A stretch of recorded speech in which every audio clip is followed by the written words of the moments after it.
Hi, congratulations on your new RV. We're really excited for you. Please make sure before you're signing that you bring the following items with you. If you're a cash buyer, please make sure that you bring a cashier's check, no personal checks at time of signing, or you may bring actual cash. If you're a finance customer, please make sure that you bring proof of insurance listing your specific lien holder. If you need that information, please call us ahead of time. Also, make sure that you bring all valid driver's license of all persons that will be listed on the title. If you have a trade that you're trading in with us, please make sure that you bring your 10-day payoff as well as your title and all persons who will be listed on the title of that trade. Arrive 30 minutes early before your appointment time so we can properly inspect your unit, and also make sure that you have the fridge on and running prior to arrival. If you have any questions, please feel free to give us a call at 810-686-0710. Thanks so much. Have a great day. Hello, it's Mike at TradeWinds RV Center here to congratulate you on your Heartland Prowler 271 BR travel trailer. I'm here to walk you around it, show you how to use a few things to get the best out of your camping experience. Let's start by talking about arriving at the campsite. A couple things to take into consideration when parking. On your campsite, your awning. Leave plenty of room for that awning to come in and out. On your off campsite, besides your slide, I also want you to think about where your power and water connections are going to be. You do get a pretty deep slide here, so leave plenty of room for that to come in and out. Power and water connections are right next to each other on the rear of the unit, just behind your tires, on your driver's side of your tow vehicle. So park accordingly so you can utilize facilities at the campsite. Once you arrive and unhook your hitch, first thing you're going to do is level your unit. Your unit does come with a power tongue jack. Simply retract, extend to raise. You got a night docking light should you arrive at night. You do have a manual override right here. The rubber stopper will lift up. You can use that hand crank right there to get this up and down if you don't have power. Speaking of power, check your battery posts now and then. Make sure those haven't wiggled loose over time. Once we got our unit level, next thing you do is stabilize it. You know, your unit is equipped with power stabilizing jacks. All you can do is extend. You'll run these down. You'll run them down just until they're taut. Now you may have to turn your feet up. I'm also going to recommend stabilizing jack pads. Jack pads are going to protect the feet of your stabilizing jacks from dirt and debris. Get them down underneath each one. Run these down just until they're taut. Once you feel like it's going to start to lift the unit, bam, stop right there. Remember, our unit's already level. All we're trying to do is stabilize it. So run them down the front. So your rear one's working real quick. Run these ones down the back. And back up. Once you get unit level and stable, we can hook up our power and water. Big long 30 amp cord plugs in here on the side. It's a pistol grip, so they'll go into the left, turn it to the right, and put your black washer on here, and that'll keep that locked on there for you. At the end of that 30 amp service, should you need to plug into a 110, and your convenience pack is a 30 to 15 amp reducer. Got your power hooked up, let's hook up your water. At campsites, we're going to hook up to city water connection. First and foremost, your water pressure regulator. This water pressure regulator is going to reduce the water pressure to 40 to 50 psi, protecting lines in your unit. Always use this when putting water in here, because you don't know what the water pressure is at different campsites. Hook that up, hook up your hose, but don't turn your hose on yet. Let's go find your hot water heater. Over here on your campsite is your hot water heater. All we're doing at this point, folks, is make sure our drain plug's back in. Throw some plumber's tape over that, not putty. Putty will gum up on you. Get that in there nice and snug. That's an 1 1/8" socket. Once that's in there tight, you can go ahead and turn that hose on. Now that hose has been on for a little while, we can go inside and deploy our slide if we need to, but I need you to get inside and open up your water taps. Open up all of your water taps, get rid of all the air out of the lines, get a nice steady flow of water. Shut them off, then you'll know that your hot water heater is full and you can turn that on from indoors. There is an on-off electric element down here. You see that set to off. Only time you ever want to turn this on out here is if you're plugged into a 110 somewhere. Otherwise, turn it on indoors at parks. If your hot water heater doesn't seem to be working, come out here and see if these are bubbled up. If they are, simply press them back in. They're at reset. Alright, so let's say we're going to go camping and we're not going to use city water. We're going to go dry camping or boondocking. Well, in that case, we're just going to fill up our fresh water tank, which happens to be right next to your hot water heater. No need for a water pressure regulator here. Hands are all wet now. Two ways to tell when this is full. There's a overflow valve right here, or on the inside where you check the levels of your tanks, there's also a freshwater button. Fill this up with a hose. Once it's full, remove that hose. Don't leave it unattended while you're filling it. Put your cap back on, and then whenever you want to utilize this, you'll turn on your water pump indoors. Don't turn on your water pump when using city water. That's already pressurized. Just when you want to utilize this fresh water. All right, we got power and water. We're all set up to camp now. I'm gonna go ahead and walk you around the rest of the unit, starting here on the campsite. Again, your rear stabilizing jacks here. You have a quick connect LP in case you want to grill out here. Your awning has a pitch control. Raining, pull down on that. That'll run all the rainwater this way. Got a couple outdoor speakers up there. A vent for your microwave. A flue for your furnace. Two things. Never have anything in front of this blocking it. And if you run your furnace, steer clear of it. It does get hot. Your hot water heater. Fresh water connection. Tanks. Your low point drains. That'll be your freshwater drain right here underneath your doorway. 110 and cable out here in case you want to put a TV out here on the table. This will hold your door back by snapping in there. Again, your front stabilizing jacks, big pass-through storage, hand crank for your manual override. Bring your slide in if you don't have power. Again, your propane does have a cover. Your regulator on front. Point it toward the tank you wish to be using, lefty-loosey to open. Power here. Looking for your prep for solar here. That'll trickle charge your batteries if you plug in a solar panel right there. The other side of your pass-through storage. Gray tank number 2. Should be easier accessible to dump when this is closed. Again, your power, city water connection, hot and cold shower here. This handle will come right out. Store in there if need be, but quite a long handle. Black tank flush, we'll talk about that when we dump our black and gray tanks, which are right underneath here. Back in there. There's where you plug your cable in. Spare tire. You're prepped for a backup camera. And that about covers everything out here. Let's go take a look on the inside. You see your big awning lights here. As we come inside, first thing I like to point out is the fire extinguisher. Make sure that you and everyone that's camping with you knows the fire extinguisher is located at the entry doorway in case of emergency. Up to my left, lighting. Interior and exterior. Next to that's my slide control, my awning control. I'm going to hit extend. I want to show you, you only want to run these awnings out until that flap falls down to 90 degrees and you can see that brown bar. That's where you want to stop. If you don't stop, that will continue to run itself out and run itself up backwards. So keep an eye on it when you run it out. Make sure you don't run it out further than you need to.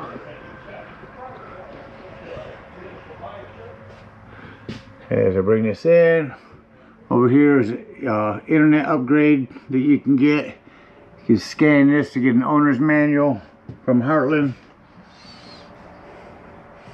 Put an awning back in. I'll shut off my awning lights.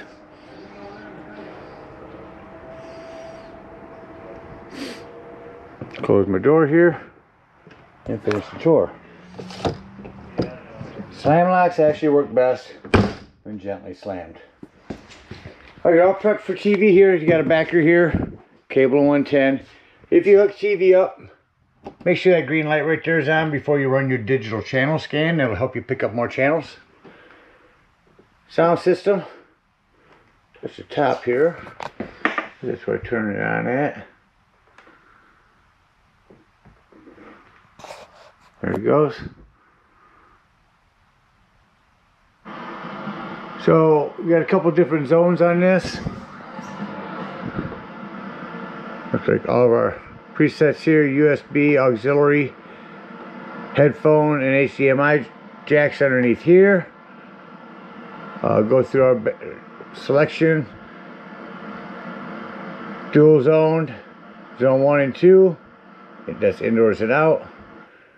Up here, Bluetooth, auxiliary, auxiliary 2, and back to AM and FM, and band of AM and FM, and it'll run you through the channels down here. Not going to pick up much inside a metal building, but a nice sound system. Hold that in, and it'll shut that off. Continue in the living room. Got more lighting here. This will jackknife down into a bed. Lighting here. This table will lift up, remove them bars, put that table on this wooden lip here, put your back cushions on top, gives you another sleeping quarters. Lift this back up, pull the front back here, and then you also have cup holders here.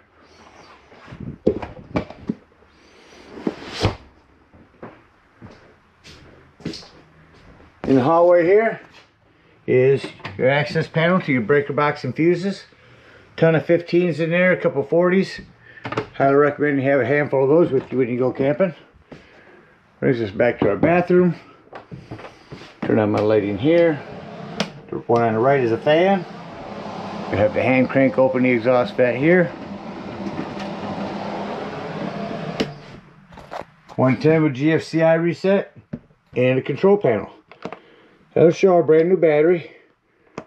Freshwater tank. That's when I said you hold down to tell when your potable water is full. Black and gray tanks. Here's where you turn on your water pump if you're using potable water. Here's where you turn on your water heater if hooked to gas, your water heater if hooked to electric. It does make a difference.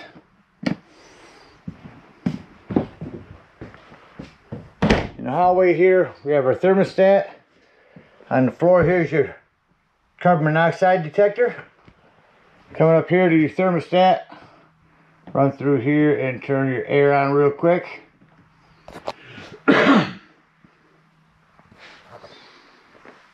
You just have a quick dump on them. Dumps the cold air right away. I'll shut off your AC. Oh, skip right past off. It's off. You see this will shut off kind of quickly. I'm going to turn your heat on. Scramble through here to heat. Turn it up. Alright. Now when your heat kicks on, you notice that when I shut it off, it takes a few minutes for the fan to, or it's on, for the fan to cycle through to shut off. So now it's off. It won't shut off as quickly as your AC did. You see it here, you have your smoke alarm. Come back up into your bedroom. Lighting on the right. Cubbies here. Access here with lighting and power.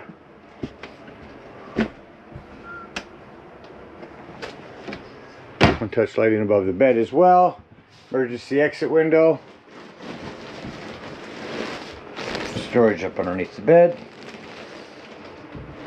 Prep for a TV in here. You do have a backer here, cable and 110 up here.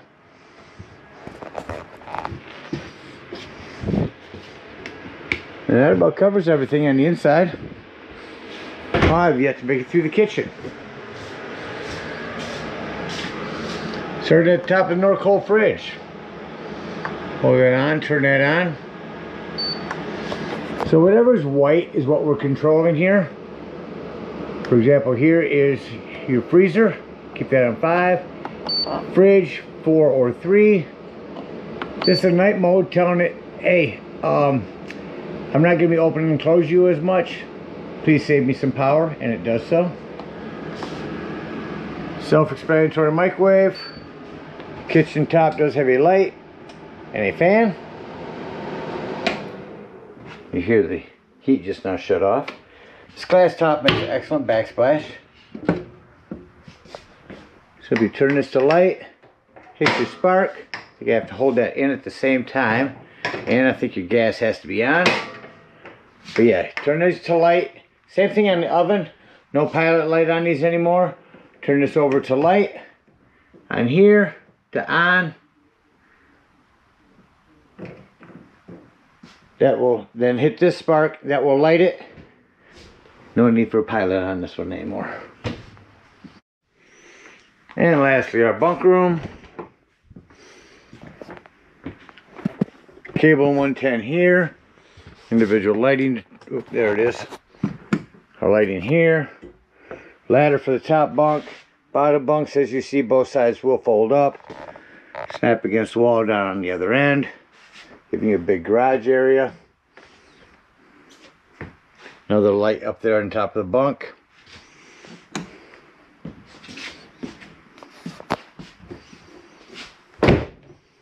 Now that about covers everything on the inside. Let's act like we're leaving and close the unit up.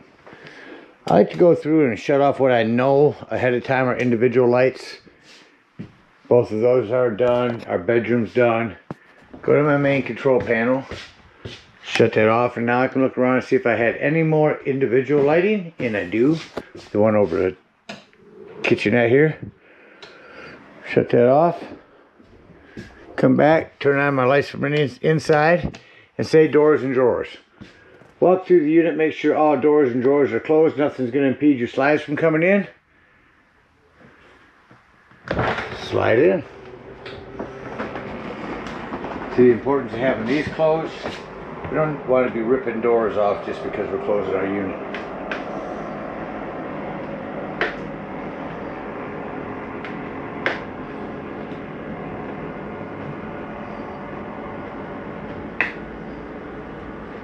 See, it utilizes every inch. I wanted you to hear that noise. That is not your slide mechanism grinding. That is your slide mechanism saying, I'm in all the way. You don't have to bring me in any further. Alright, shut off our main lights. Exit the unit. Alright, now biggest thing to remember on these steps, make sure your stereo door is all the way open. Otherwise this will catch on it when it comes in. Lift this up. You do have adjustable feet here with cotter pins to adjust those. Turn this either way, right or left. I'm going to close this up for now, but just remember, before you leave the dump station, because you might want to go in here and check the levels as we're dumping, make sure you lock and deadbolt this door and lift and turn this handle. If we are out boondocking, you're right up underneath your door here, we're going to dump that freshwater tank. Otherwise, we're going to unhook our cable, our water, and our power at the campsite, hook up our hitch, and head on up to the dump station. Now the dump station is parked accordingly. Your dump is going to be all the way at the rear, behind your tires, with an extra gray tank up here. So we're going to start dumping back here. You got a 10-foot hose. Park accordingly, hook up your hose, and we're going to pull that black handle. That's going to be your black tank. That's going to be your wastewater, your sewage outlet. Once that sounds like it's empty, go inside, check your black tank. If it is empty, leave that black handle open. Grab your water pressure regulator, hook it up to the hose at the dump station, and come up here to this tank flush valve. Again, making sure that black tank is left in open position. Hook up that hose, let that run for a good 5 minutes. It's going to wash all the nastiness out of your black tank. When that's done, remove that hose. Make sure that all that washout that you just put in there has drained. Then you can close your black handle and put your gray handle. While that gray handle is draining, it's going to be your sinks and showers, cleaner waters. We're going to come around here and we're going to open up these two low point drains. When they're done draining, We're going to come here to our hot water heater, lift up on this pressure release valve, make sure all it is released. Careful, it will be hot water. Push that back down, then we can pull our drain plug. A little residual hot water will be left in there as well, so be careful. Make sure that's secure. Come back around.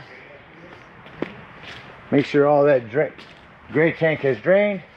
When it has, close that tank, remove your hose, and conveniently and sanitarily store it right here in your bumper. Again, thank you so much for your purchase. Hope you guys enjoy this Prowler for many years to come. Happy camping.